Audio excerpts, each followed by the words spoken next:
Kids Get Acquainted with the Internet, Feminism episode, take 49. Hello, welcome to Kids Get Acquainted with the Internet and Girl Meets World Video podcast. I'm Dan. I'm Caitlin. And I'm Keith. And today we're discussing, is Girl Meets World a feminist show? Yeah, and which ways has it been successful, and which ways does it still have some, room to grow as far Miserable as we failures. see it. So the reason for this video is about 10 days ago there was an article over on Bustle entitled How Girl Meets World Quietly Became One of TV's Most Feminist Shows. Written by Sabiana Bowman. We're going to link that down below. Yeah. And Maybe above, maybe on the side, maybe right on my face. Alright, Dan. We're going to give Dan all... right on my there. face. Very good. Alright. Sit back in your chair, vain boy. So, okay, so the idea here is, this was a big article because bless you, because the writers retweeted it. Excuse me, Internet.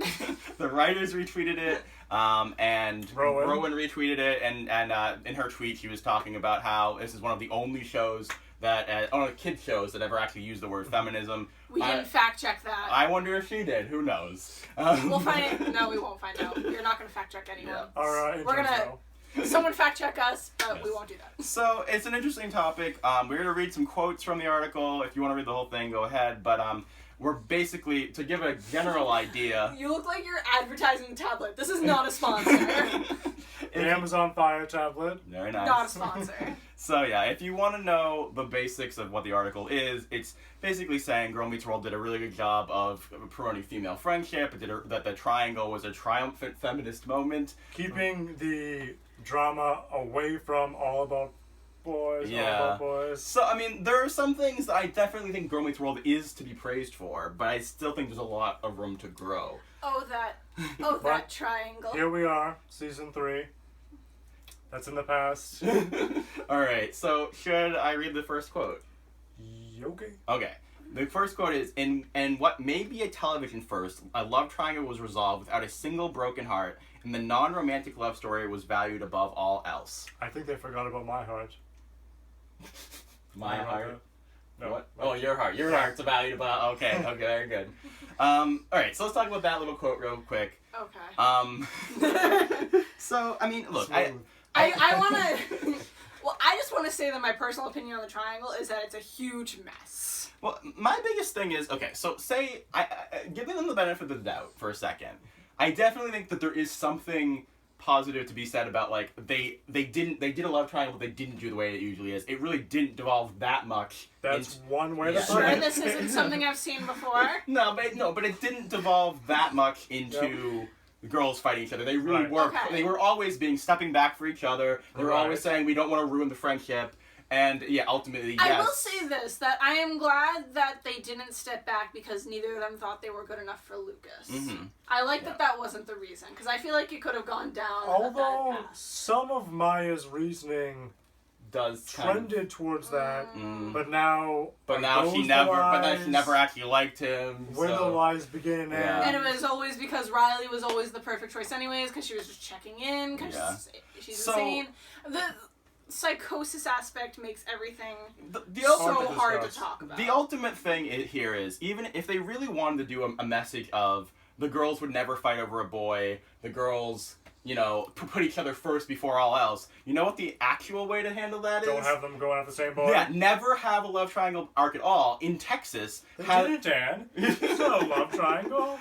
Check Twitter. Cut out all those episodes, and in Texas 1, when Riley says, you like Lucas, have her maybe get confused for half an episode, and then say, no, you're just putting words in my mouth. I would never like someone you like. I would never go after someone you like. I'm always going to put you first. If that's the message you want to convey... And maybe it could have been... Maybe it could have been an arc about Maya actually growing up in a way that she's open to an emotional support system. She's opening to trusting people other than Riley and having friends, which is a big deal given her background and her life of trusting people in general. And it seems like Riley's really been her only friend. Yeah. I mean, my ultimate feeling is... Any positives that I would have liked that arc. Any positives that you get out of what the resolution is, which I do think there are some positives. you could have easily just had by just not doing the arc at all. It could have just done it like Boy Meets World did it, which is that there was never an actual love triangle between Corey and Sean, that they would never do that, Sean would never go after Topanga. And now let's briefly switch over to the other side, coming at that point is, if that is the case, that they could do that with 2 boys and 1 girl, and the fact that they had to do something different, which steered on the side of against what they're trying to do when they have 2 girls, does that actively make it an unfeminist show? I mean, in that respect. It's definitely worth noting, as everyone knows, that these are the same writers. Yeah. So they're coming at pretty much like the same topics. There are multiple factors in play though, because it's the same writers, but it's a different studio, it's different channels, it's a different time. Social media and shipping have changed considerably. I think if shipping existed when Boy Meets World, shipping in the way we know it now, and social media existed when Boy Meets World was going on, there would have been much more intensity behind and pressure on Sean and Topanga becoming a thing, and that maybe they would have bent to that pressure. No, I guess. Yeah. But I think that the fact that when you have to even question, as it did with this arc, whether or not the 2 girls are or are not fighting over a boy, you've already failed. Because why is it that they never, like you said, they never even got to a place where Sean and Corey ever were fighting over a girl? So the fact that that had to be such a big part of this, no matter what the ending was, kind of shows that they ran out of ideas, and that was the idea they had for 2 girls, no matter what the resolution is. Well, see, here's... Yeah, and there were... Go ahead. There were 2 instances in Boy Meets World that got close. Yeah. Her toes sparkle. Okay, 3. And Hair Today, Groom Tomorrow, is that what you're talking about? Yeah. The next one is My Best Friend's Girl, but they've already done that in Girl Meets World in First Date. Yeah. And when, I don't remember the episode... Are you talking about Underpants? Is the other one? Underpants. That's like kind of... I mean, I guess that's trying to... The thing is, all these things are jokes. Like, there weren't... And the one I was going to bring up is when Sean has Corey babysit, and I am against this concept. Yes. Having Corey babysit these 2 girls so Sean can figure out which one he likes best. Yeah. And I haven't seen this episode in a while. Sean was shown to be wrong. Yes. Yeah. And Sean was super wrong. Yeah. Don't do that. Super wrong. I mean, yeah, super it's... duper. Go on. I think I've lost my point, so I'm going to go back to the next quote. And I'm derailing everything. Riley acknowledged a simple but profound truth. The one extraordinary relationship in her life is the one she has had with Maya. Nothing could ever change that. Not a boy and not an identity crisis. Nothing.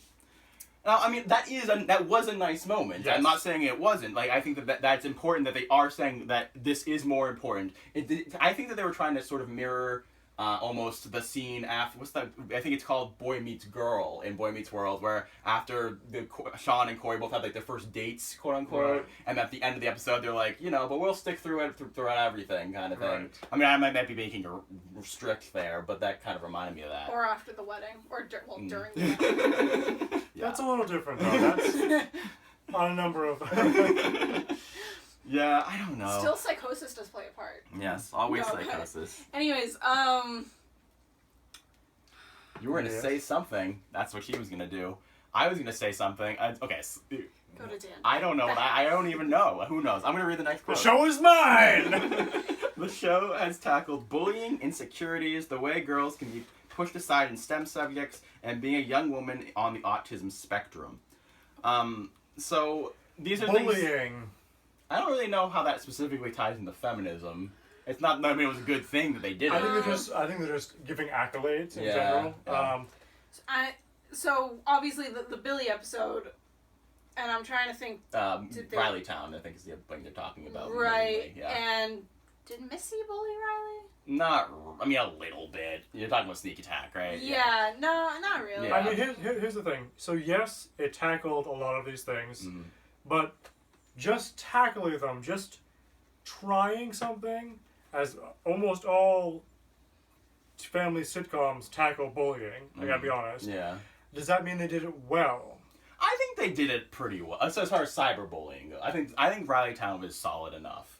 I think I think I do want to give them props for STEM. I don't think STEM was perfect, but I want more to come from STEM. Yeah, if it was step 1 of 10 or something, then I'd be very happy with it. If it's the only like really big feminist episode. Yeah. But I guess the thing is, how much allowance do we have to give for the context that this show is created in, as far as, is it inherently a feminist show if no other shows even remotely are touching this stuff? Yes, I think that's a good point when this article is discussing these things, that just because they do a good thing or they work towards something doesn't mean they did it perfect, and doesn't mean there's not room to grow, and they should, just because you're the only ones like in the race doesn't mean you necessarily like are a good win and set a record.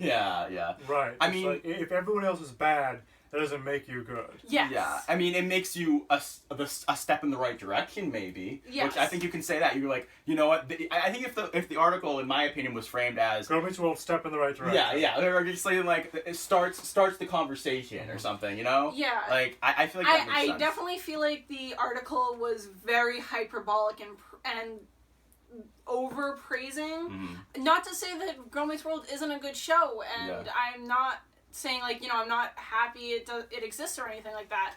Just that this shouldn't set the bar. Yeah. It read like an advertisement. Yeah, a little bit. Yeah.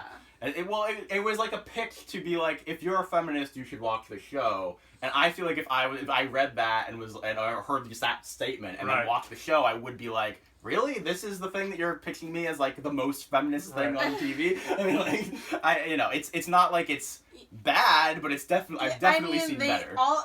Season 1 had all the Farkle issues. Season 2 started the triangle. Season 3 is the triangle. Well, hopefully going forward, not so much. I think it is important to say, certainly Season 1 was atrocious for this. It was pretty bad. I do want to talk about Maya and Riley just in general, as far as do they have a powerful, positive female friendship? Are they positive female representations? Are they outside of the context of everything else? Yeah, definitely before Riley says "you're me" and all of that garbage happened. Yeah, because I think that really did put a strain on what is or what was, depending on how you feel right now, a strong female relationship. Yeah. I mean, it's complicated. I mean, I feel like, because I feel like Season 1 Riley was iffy as far as just like how much she was just a princess. How much she wanted to be a princess, and that was all she. I'm not saying you can't want to be a princess, but like that there wasn't any more depth beyond just the very stereotypical female. And more than that, it's not even about the characters; it's about the show. The way Farkle was able to get away with stuff. If a show has that and it's fine, it's not a feminist show, no matter what you do. No matter how feminist characters in it are, if the show allows that to happen and doesn't punish it, it's not a feminist show. I mean, sorry, go on. Well, one thing I want to say in regards to Riley's character is we're not necessarily saying Riley as a person is a bad feminist for wanting these things. Yeah. However, you have to think about it from the perspective is these are characters being very strategically written by writers, and isn't the writing crew mostly men? I'm not exactly sure. But I feel like I read that somewhere. But it's all. I mean, MJ's has the final word. Yeah. But they did specifically go out and get female writers for the show. Yes. So that's something to mention, and I think the female writers have done a very good job whenever they've had the chance. Shout out to Teresa Kale and Mackenzie Yeager. Yeah. Now I remembered a thing I wanted to say way back ago, so I'm gonna take us back a sec. Back to Dick. So when we were talking about like whether like how Corey and Sean didn't have to like Topanga together, but so here's the thing. I feel like my assumption is that the fans really were into these ships, and the fans really wanted to see Maya and Lucas together, and therefore the studio really wanted to see that together. And my guess is that the writers had to some degree give us a little bit of what we wanted, and then they felt like, oh, okay, we'll give them a little bit of that, but then ultimately our message will be that female friendship is more important than anything. And but here's the thing. That's already kind of exempting it from the definition as a feminist show. Well, if the show itself, if the production of the show is caving to pressure for these people to be in arbitrary relationships just because of fan service, well, then it's already not a feminist show. Well, so that's what I was gonna say. I don't like. So if that is the situation, I don't necessarily super blame them. But then if you just look at the art of the show and you don't talk about how things happened, it doesn't have a very strong feminist message. So like, it doesn't really matter. It's just like the Uriah thing. Like, yes, I feel bad for them that they were stuck in a difficult situation where Uriah had to be gone for a long time for his accident. Right. Yeah, but so like I feel bad for them, but I still, at the end of the day, most people who are going to look back at the show and watch it aren't going to know the context, and you still have a messed up show, you know, and so... Production order or not, at this point. All right, shall we move to the next quote? We might as well. All right. Girl Meets World has been unwavering in its earnest desire to depict young women growing up in an honest way. Honest way. Let's discuss that. What does that mean? So now, the first thing I thought of when I read this quote was what we've always had an issue with, which is that at the beginning of the show, MJ said, I want to do this because I want to show what a girl's perspective is. I want to show how it's different from a boy's perspective and what it means to be a girl in modern society. And I do not think we've seen it in an honest way. Because it's like sort of virginal virtue preserved. Yeah. That kind of like... The chivalrous... innocence of a girl is being protected here. Yeah. Well, also, I mean, I'm just thinking about the fact that, like, we haven't had an episode about periods. We haven't had an episode about your first bra. We haven't had, an episode about catcalling. I mean, so, like, here's the thing. It's like, maybe we will eventually, but it seems like the show's about to end. Over-sexualizing young girls. Yeah. Dress codes. Yeah. There's so many, like... I honestly can't feminist think of... issues. Yeah, I mean, aside from STEM, I don't see what way they've portrayed the honesty of being a young girl's experience. And even STEM, that isn't... I mean, that is like a PSA more than it is, this is what it's like to be a girl growing up, and this is the honest... And yet still in STEM, they were honestly painting a lot of the girls in a negative light because they wanted to care about clothes and shoes, and they were painting these stereotypes, and they're also berating these stereotypes and making them bad feminists. It's a formulation that kind of gets put down from the top down as opposed to bubbling up from the bottom. And that is the difference between having a character and treating them as a human as opposed to, I mean... you're a girl, so we're going to do this feminist episode, here it comes. I think that's a little unfair. I think there's a lot of positive things. No, there is. Yeah. But I'm saying overall, again, STEM shouldn't set the bar. Yeah. That's a top-down, not a bottom-up type thing. I don't know. I mean, I think that there's something to be said that, as far as being honest about a young girl's experience, like, I knew a lot of girls who around that age started being like, I have to start acting dumb because I'm not, as a girl, I'm not supposed to be into math. I'm not supposed to be, like... I definitely had a friend who was like that. She was one of the topest in our class. However, you wouldn't know when she left the room. Yeah. And not because I thought she was an idiot, but because she purposefully acted dumb. And she even said that because she thought I know a lot of people it was like that. cute. Now, what if they had a conversation with a girl, a character in the show like that, and that's what the episode was about? That's kind of is. I mean, like that's in there. It's not in there as well as it could be, but like with Sarah, that's definitely in there. But that is the honest growing up in an honest way. That is the thing that talk about the things people are talking about. Yeah, that's honest. Yeah. Okay, I'll give you that. And that you want to, if you're talking about making it unwavering in your honesty about the realities,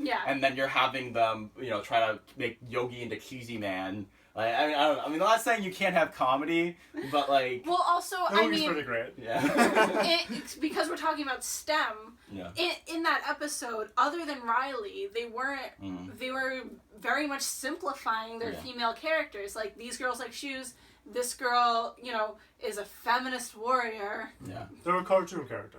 Exactly. Everyone was very boiled down. The majority of the girls basically had to have the one enlightened girl, Riley, slap the feminism into. I slapped the feminism into your because all face. they liked were clothes and shoes and boys. Well, we should also point out the other thing that I feel like is a problem with the unwavering honesty is none of the boys were actually sexist.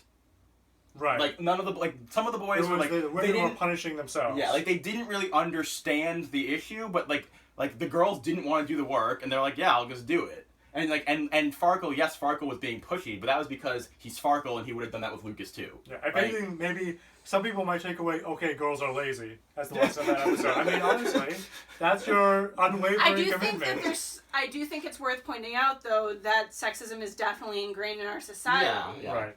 And whether or not you're conscious, you can still be sexist, just like how we have ingrained racism, and you can do or say things that you don't realize are racist, but they are. I think that's what they thought they were talking about, but I don't know if they actually did. Because that's the thing, I don't think that if you're partnered with a girl and the girl says, I don't want to do it, I don't, like, maybe you do have ingrained sexism, but I don't think you're doing anything sexist. Yeah, I sounded like, oh yeah, baby, I'm the man, I'll do it. I'd be like, okay, yes. And I, on the flip side, I do want to say, as far as the positivity goes, I did think the ultimate message of that episode being about how men aren't the enemy and we have to work together to find equality. I do think that was very positive. I do agree with that. Yeah. Should I move on? Man. All right. The themes of self-discovery. We have no order. The themes of self-discovery and self-forgiveness have been key to Maya's story, and her journey has no doubt resonated with teenagers who are struggling to figure out their place in the world. Teenagers that have been forced into thinking that they are becoming their best friend, only to realize that they were just sabotaging their relationship in order to know if it was safe. No, here's the thing. Yeah, I think I missed part of the quote I meant to add in, which is she was like, "There's no way you can't relate to Maya," and I'm like, "Well, I personally haven't become my best friend for over a year, so I can't relate." But you mean it's been over a year since you've done that? Yeah, I mean that's the thing. I think there was so much relatability and power in Maya, and I still think there is to some degree. Yes. But they're doing everything in their power to stop that. Yeah. They're killing it.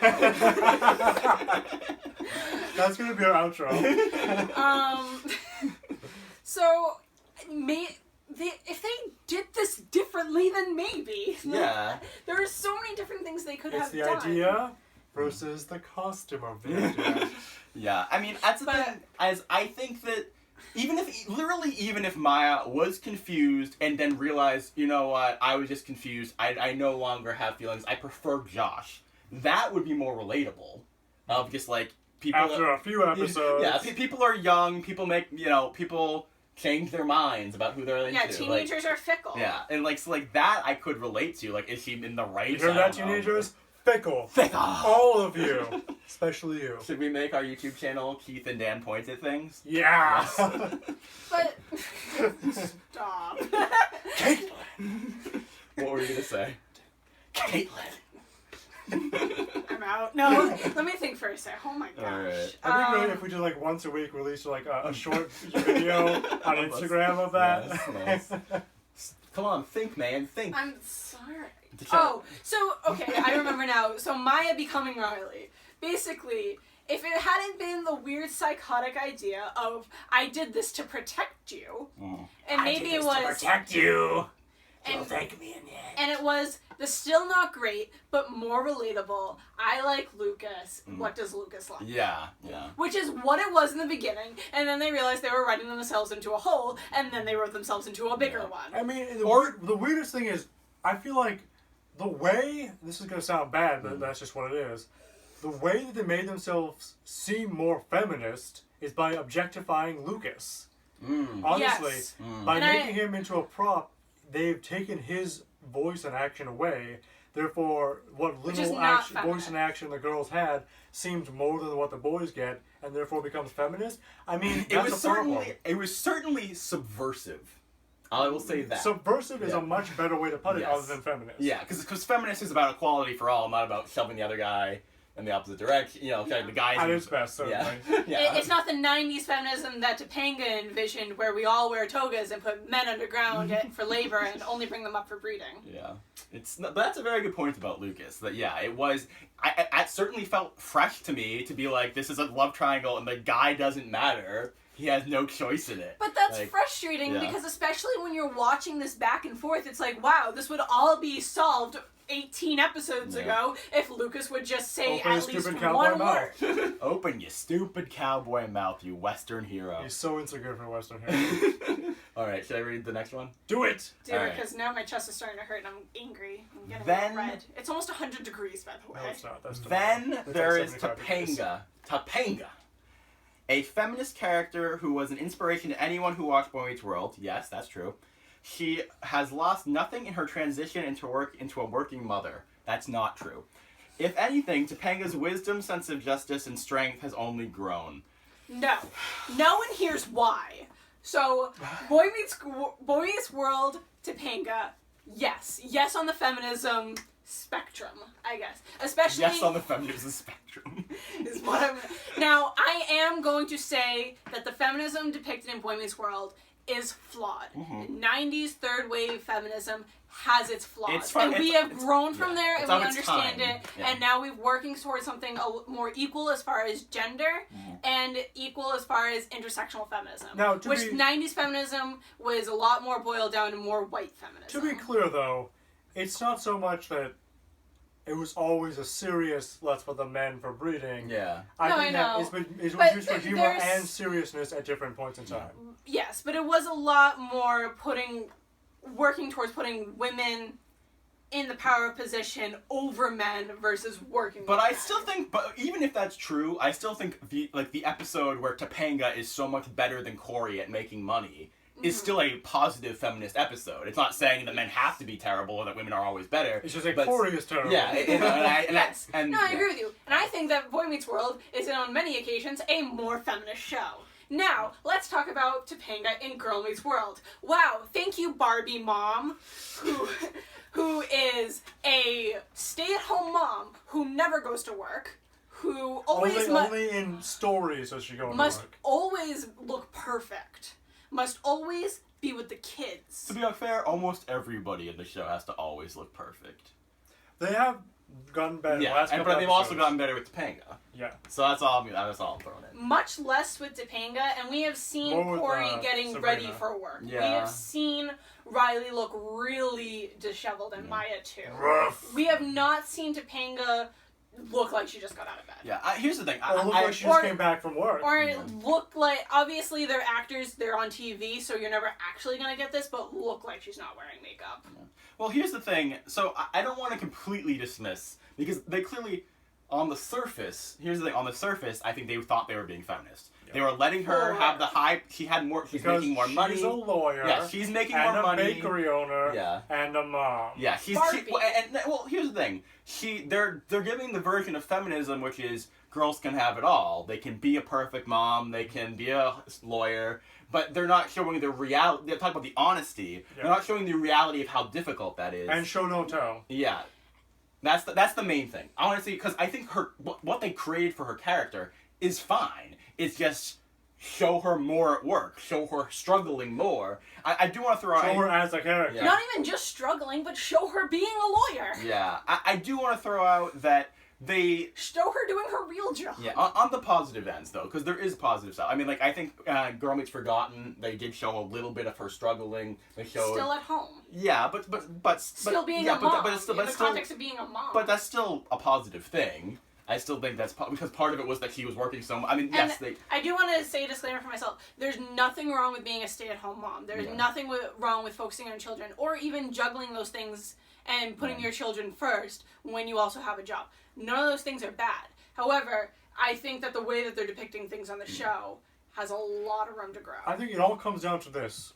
Amy, as a character, was more of a character as a female character.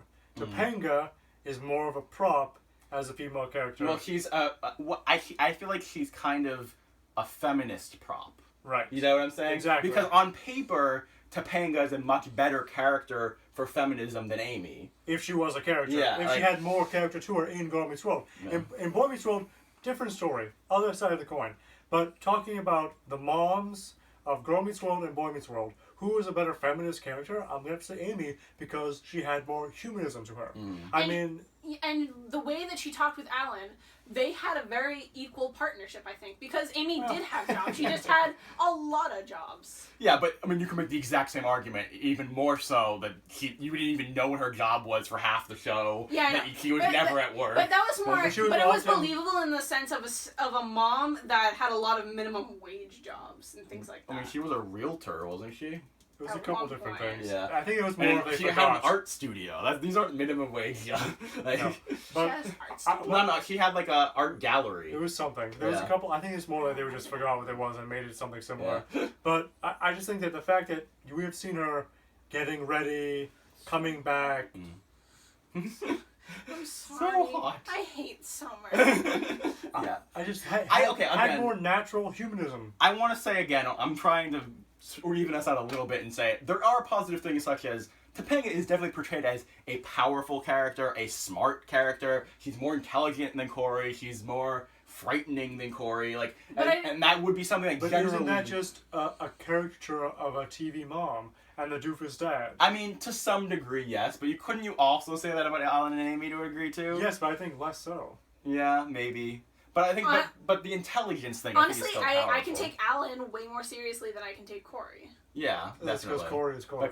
That's the problem. I don't know if that's just it. No, I know. Yeah. It's also the way that because Corey and Topanga's relationship and how they interact is so watered down as well. And yes, the show is about the girls. It's about Riley and Maya. However, they're trying to have their cake and eat it too with the Boy Meets World characters. Well, also, and they need to balance that. Boy Meets World was about Corey and Sean, and Alan and Amy had plenty of subplots.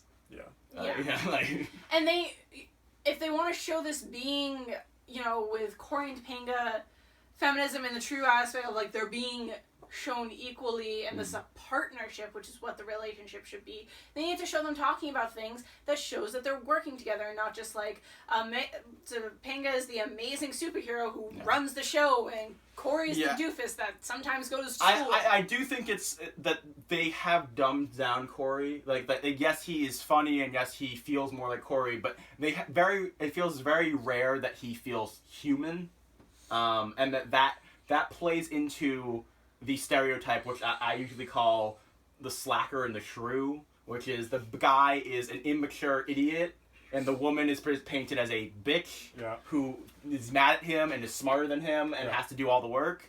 And I think that kind of has always been slightly inherent in Corey and Topanga's relationship. Yeah, especially but it's because become worse. Because in Boy Meets World, it definitely Topanga started becoming more of a caricature in the way that you're talking about in like season 6 or 7, and it's only escalated in the wrong direction in Girl Meets World. I think it all boils down to this at the very bottom. If you have a character which you're calling a feminist character who is a woman, they cannot be anything other than a human first. If they're not a human character first and then everything else gets laid on top, then they're not a feminist character. They are, here's the woman, here's the strong woman character. This is like the prime example of costume of the idea. Yeah. It's like the ultimate example where I understand it the most. Yeah. Where it's like, yes, the idea is there. On paper, Topanga is a positive thing, but the way you're showing it ruins it. Right. Because otherwise she's just like the pretty image on the surface, which is opposite. Yeah. So let's switch gears. I'm done with the article quotes. Let's talk about I switched gears. Let's talk about the fact that the girls aren't dating around. So in Boy Meets World, for most of season 2 and some of season 3, the boys dated around a lot. They had the sluts. Eric did. I don't know. Okay. But like they all. Scrats. They all dated tons of different people. They were exploring the world. They were meeting new people. Sean was making out in lockers. Yeah, and Eric had tons of girls. So here's the thing, this again I think might be unfortunately because of the changing times and the ship wars and stuff. But again, it doesn't matter the reasoning. At the end of the day, Corey and Sean were able to date around, and Riley and Maya have not been able to. To be noted, I think Boy Meets World was hyperbolic in that sense. Yeah. But the fact they can't naturalize that same attitude and take it to a realism point is troubling. Oh, also that they can't at least give it to one of the characters. Yeah. That Smackle, Riley, and Maya. I mean, yes, technically Riley has dated Charlie, but I'm sorry, that does not count. Like, it really, like... And either way, it's still not... She went out for an evening with Stalker Boy. And it was because of Lucas. Like, you know, like, it was... none of them were ever able to... do it for themselves. Yeah, and also paint a picture of, you know, sex positivity. Even, you don't have to show sex. Right. Or talk about sex, but it's still, if they were able to date around, that wasn't... Or just even talk about other people. Yeah. And so it's... Yeah, that's the thing is, like, I always talk about, it's like, if you want to show reality, but, like, still maintain the quote-unquote innocence to a degree, you don't have to show the characters actually having sex, but they will be talking about sex even if they're not having sex. Yeah. Or talking about the periphery of it. Yeah. Like, when did you guys watch the sex ed video for the first time? Like 5th grade. Yep, same, Yeah. 5th grade. I mean, sure, we're in Massachusetts, so it's probably in New York. different. Yeah, they're in New York. Yeah. No, I'm saying, as far as people watching this, maybe some people think that 10, 11 is young. Yeah. I personally that's don't. pretty standard. Who knows? Yeah. I mean, I can't say I don't know much about that area of education in other parts of the country, except that there, as far Anyway, as what this is age kind of it off starts. topic anyway. No, I don't think it is. So then what's your point? At this point, let's see, what age are they now? They're in 9th grade. Mm-hmm. They should, at the very least, have seen that video at this point, and they should be having sex ed freshman year. Yeah. Yeah, I mean, And Riley should be scared to death of it. Yeah. We saw Corey have sex ed. Yeah, and they had that one joke, I think, early season 2 that I liked, where they were talking about her change. She's like reading from the book. It's like, my changing body. She like freaked out. And then there's the whole thing about Farkle's like, I saw it was on page 62, and I do not know how that worked. Like, that was good, but that was scratching the surface. Yeah. Yes. Yeah, like, And it that should was be only a joke. yeah. Yes, exactly. It's only a joke. They don't ever put it in a real world context. So that the how title that's should be affecting kids. Girl Meets World, only a joke. Alright, so now let's talk about the big kahuna. I think this is probably... I think, Oh, actually, wait, before you get into that, because we're talking about dating around, I also want to talk about Maya now, because Maya is not in a relationship right now, but she does have this promise that she seems bound has a promise ring. to Josh. And it's, honestly, we'll see where it goes. yeah, we don't know where it's going. But the way it read to me, at least, was she seems kind of like in an abstinence promise, waiting for Josh. Also, we should point out that Maya is Sean in almost every characteristic besides this one of dating around and of being like, because she's a girl. And that's how, even if that isn't their reasoning, it comes off like that. No, it is. Yeah, like, I mean, it very much comes off like, but I don't think it's their reasoning. I think their reasoning is, oh, we're on Disney Channel, dating around is too much, we can't have that. But it doesn't matter. Again, it doesn't matter what their reasoning is. It matters how the show comes off. I'm trying to think about Hannah Montana. Yeah.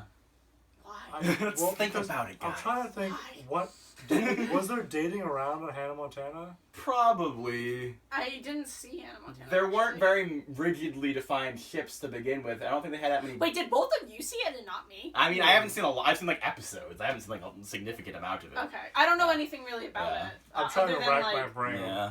I don't know. If you know more about Disney stuff, let us know. But I think we should switch to the big kahuna, which is Farkle. So we've talked about it a little bit, but of course, I feel like... I didn't know you were springing this on me. Yeah. Down, girl, down! You know, if you watch any of our stuff from season 1 especially, we were very unhappy as far as positive feminism goes. Listen to Farkle's Choice podcast. Yeah, it's I've just... still not seen it. I told him not to. Yeah. So, I mean... Twinsies, hold on. Do you want to... okay. Twinsies. Do you... I mean, Farkle was just... His character was to be... Like, I don't... A harassing weasel. Yeah, to be a harasser, and he never learned his lesson. He just one day grew out of it. That's probably the biggest issue. So loyal. Yeah, and that's the thing. Like, he never learned. He never learned that it wasn't okay. And then he went into a very serious relationship with Smackle and is now being portrayed as, like, the best boyfriend for Smackle. Yeah. Now, I'm going to read something I wrote because, obviously, our inciting incidents of real upsetness with Farkle was the kin kiss. And so, everybody always brings up when we talk about the kin kiss, well, what about Topanga kissing Corey? Okay. So I wrote a thing here. I don't know if you'll agree with it, but I wrote a thing. There we go. And so what I think is that the Topanga kiss could understandably be argued as sending a negative message. What she did is only okay because the show said so by making Corey happy about it. He was shocked at first, but happy by a scene or so later.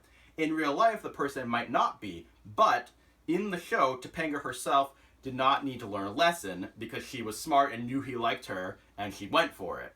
Also, the times were different. It was intended as a positive showing of a girl being the one to take the action because she was a feminist, and discussions of consent weren't as common back then. Farkle, on the other hand, Farkle's kiss is both bad as a message and as something that he should have learned was bad. He knew she liked somebody else and didn't like him, and Riley was upset about it. But the show acted like it was funny and that scenario is okay. Right. I would agree with that. Yeah. Yeah, I think there's a lot of good points there. It's all about context. Yeah, it's that he literally looked uncomfortable and had repeatedly rejected this guy, and he just went for it anyway. Yes. And now we, with more context than we had in season 1, rejected him basically since they were 5. Yeah. That's just assault. Yeah, I mean, it's very... So everybody's like, oh, he was just kissing her in thanks. He's so loyal. And I'm like... Kissing her what? In thanks, because he helped him get his mojo back or whatever. That's like why he kisses her. I forget exactly what it is. Mojo. Just, if he's left with that face and that upsetness, like... He's never even reprimanded. And also, even Maya joked about it. Maya, her support system. Yeah. And that's Maya, the one person who should care, which sends the message to the audience: no one should care, which is not the right message. Yeah, because that's the thing is that yes, Corey looks shocked after he gets kissed, but he looks shocked, not upset. And there is the tag where he gives her the hat. Yeah, exactly. He clearly and smiles and. I don't remember season 2 that well, and everything is jumbled. Oh, production, okay. And we talked about the difference between... But where they went after that. The difference between I don't want to because cooties and I don't want to because I don't like you. Specifically, I like boys, but not you. Right. Yes, that is a good point. That's a big gap. It's the difference between like, oh, cooties and... throwing my tablet on the ground. Now, I still think even under that scenario, though, I think you can still say that the rushing people into the Corpanga kiss technically is a bad message. It's a step like I understand why. Like no, I can also totally understand that, but I think you have made it, especially with context of the time as well. Yeah, that was 100% made as a positive thing of the girl can be the one to take the initiative. Right. Is it in hindsight potentially a little problematic? Yes. Out of context. And consent is a conversation that needs to be had. It's a word that should be said on Girl Meets World, especially when they're getting into dating, I think. And it's a hard issue because, especially with, teenagers, preteens, when they're, actually starting to get into dating and they're starting to have feelings for people, sometimes you're in that moment where you're not going to necessarily ask the person, can I kiss you? Mm-hmm. But there's a mutual... cues. Yes. Yeah. There are... And you know what's like a cue? You know what's a cue against it? Saying no to you repeatedly every time you make an advancement. And cringing up. She had very real physical... Yeah. Why was she directed in that way? It was supposed to mirror Corey, but it did not work. It really didn't work. Especially because of the lines after it, where Maya's like, it was your first kiss, and she's like, no. That's a very direct conflict with what happened with Corey, where Corey was happy about it. And that started Corey and Topanga's relation. Yeah. So now the question is, can any show move on from something like that and be called a feminist show? Well, that's the word. If they address it. Is it too late, though? I think it's too late. But I still think you can say... I think... Nothing overall. I don't think you really... Honestly, calling a show feminist... No, I think they could address it. I think they do have an opening because we have not been shown that Farkle has kissed Smackle. Mm. And I think that there is that is definitely a relationship that needs to have the conversation of consent. Yeah. And then when Farkle's having that conversation, they could talk about all the instances where he has not learned this before and he has not talked about consent before. Now, I do want to take like a step back as far as I don't think there's any such thing as a feminist show. I think there are strong feminist elements. Yeah, strong feminist elements, and therefore you can have this very anti-feminist element of Farkle and still have lots of other positive things and be like, okay, there was a very problematic point, there are other positive things.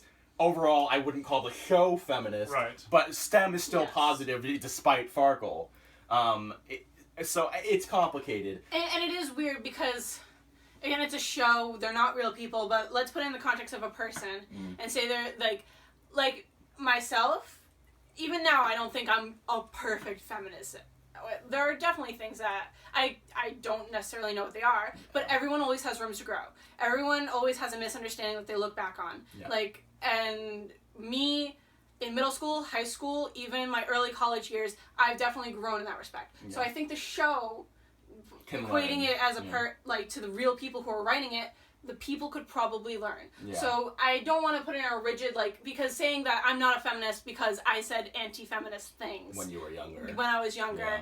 I don't think that that's fair because it doesn't give people the room to grow. Yeah.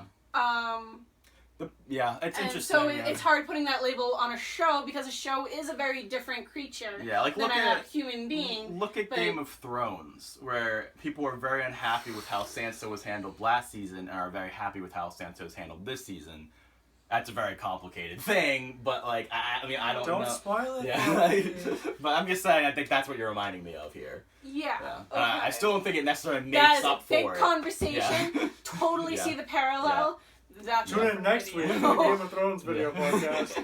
Now, I want to end out on one point, unless you guys have other big things. And do we? We get to end and turn the fan back on. My last point I want to throw in is it problematic to not delve into, if you're going to make an arc that's all about an age difference and the different places that Josh and Maya are at, is it problematic then to not talk about the realities of what that would potentially mean? Yes, because think about your audience. Mm-hmm. If you're going to be a show that likes to flaunt and be proud of the idea that you're giving kids real life lessons, then give them real life lessons in reality.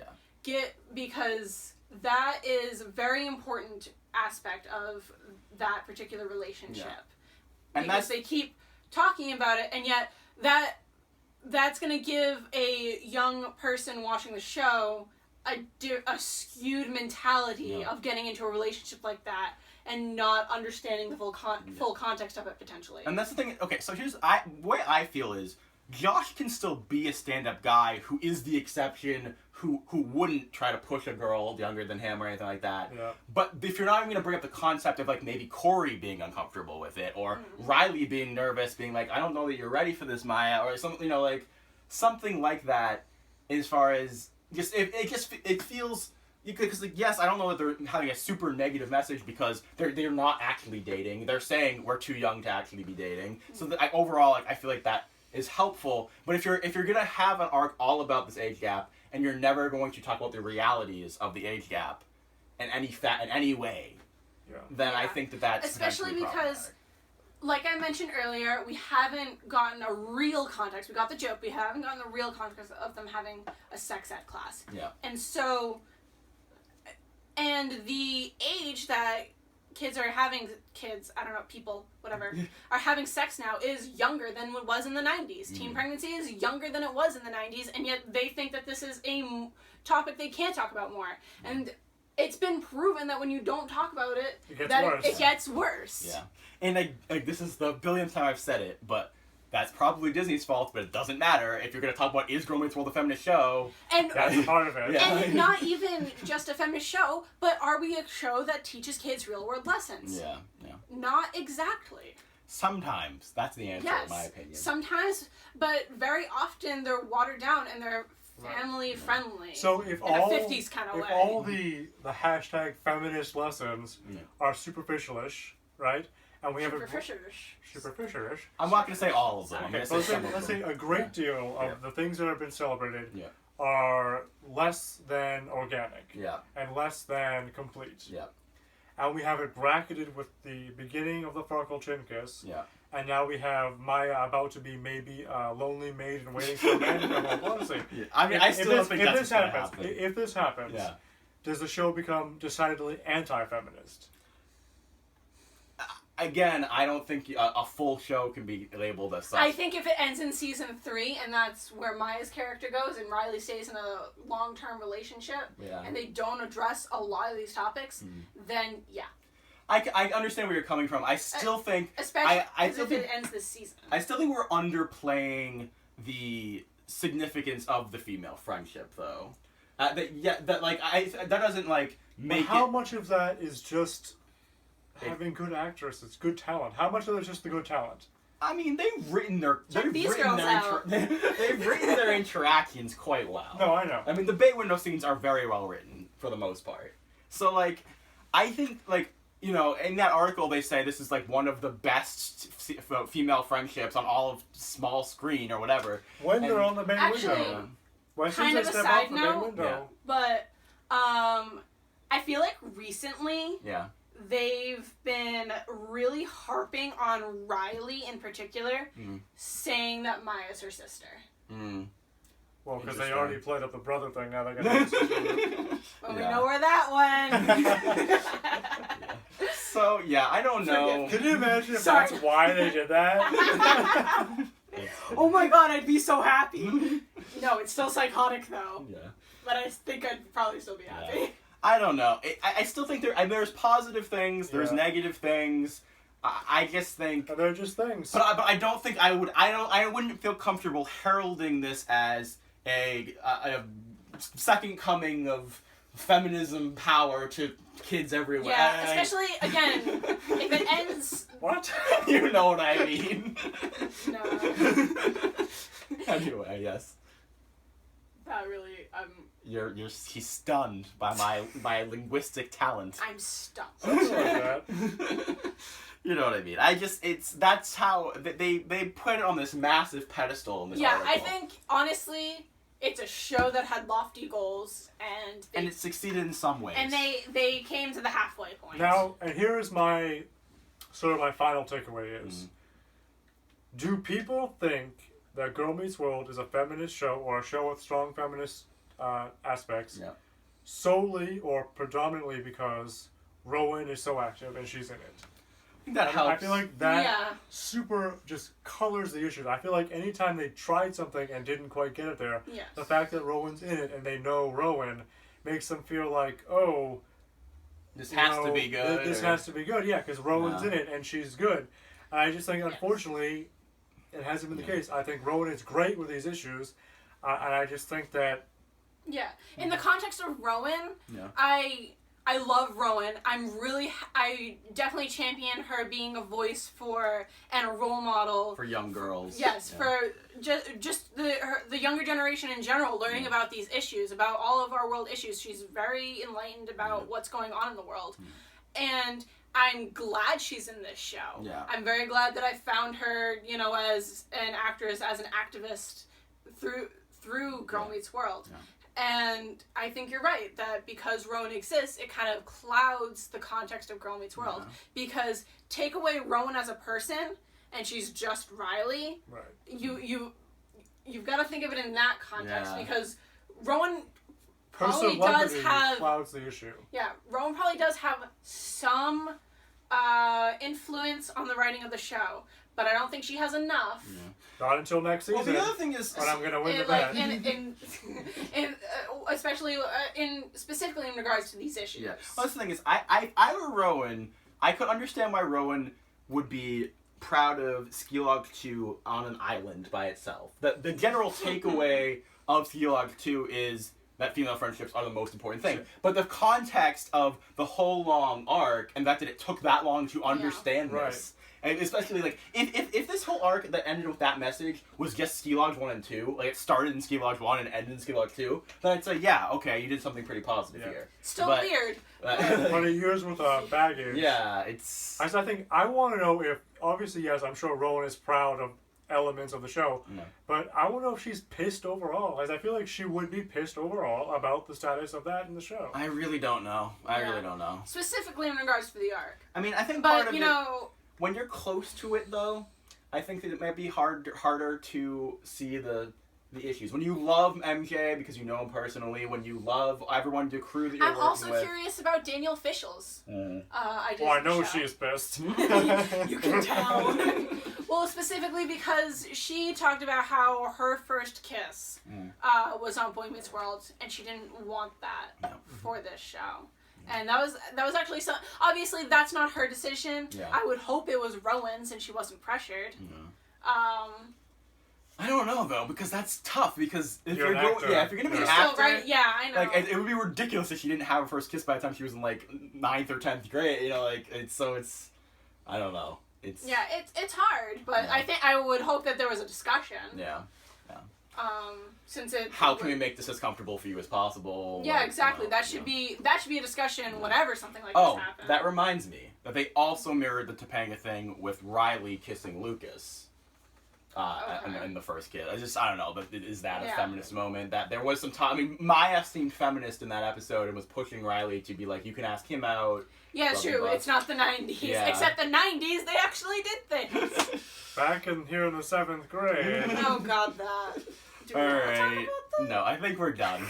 Alright, if you guys want to check out more of our hijinks, you can check out the rest of our channel over here on YouTube. You can check us out on Twitter at GMW Podcast. Check us out on iTunes. Kids, get acquainted with the internet. Email us at gmwpodcast@gmail.com. Send in that hate mail. Yeah, leave us comments below. Tell us how we are terrible, awful people, and how much you hate us, and Girl Meets World is perfect. Love you guys. Dream. Try. Do good. Instinct. Class dismissed.